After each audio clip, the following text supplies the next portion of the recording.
Hello, ma'am. Are there any must-read editorials for today's edition? Yes, absolutely. There's a very important editorial in the Indian Express newspaper. So come, let's have a look.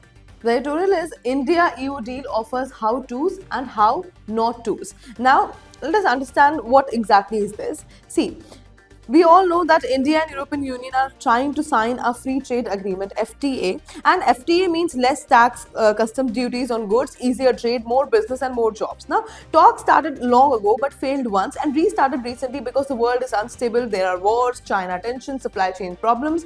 Both India and EU want some reliable partners, and this deal is not final yet, so celebrating too early is risky. Yes.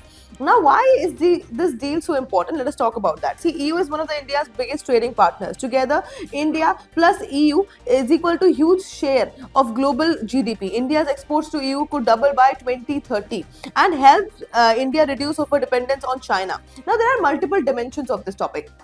What are these dimensions? There's an economic dimension, which is more exports, investment, jobs. Indian farmers, MSMEs may face tough EU competition. Then we have strategic and geopolitical dimension also, where it helps India follow multi-alignment, not depending on one power. EU wants India as a stable democratic partner. Then we have supply chain security as well. So COVID wars shows risk of depending on one country. India can become an alternative manufacturing hub. There's values and democracy as well.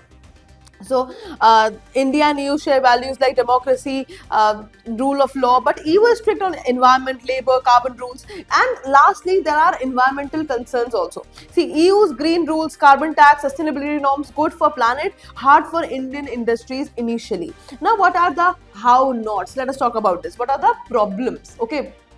So, EU's high standards may hurt small Indian businesses, fear of opening markets too fast, domestic political pressure on both sides. But the big message of this whole article is that don't hype it too much before it is signed. See, move slowly, protect sensitive sectors, negotiate smartly, focus on long-term partnership, not just headlines. Now, let us talk about how this is relevant for UPSC examination. This is highly relevant for prelims.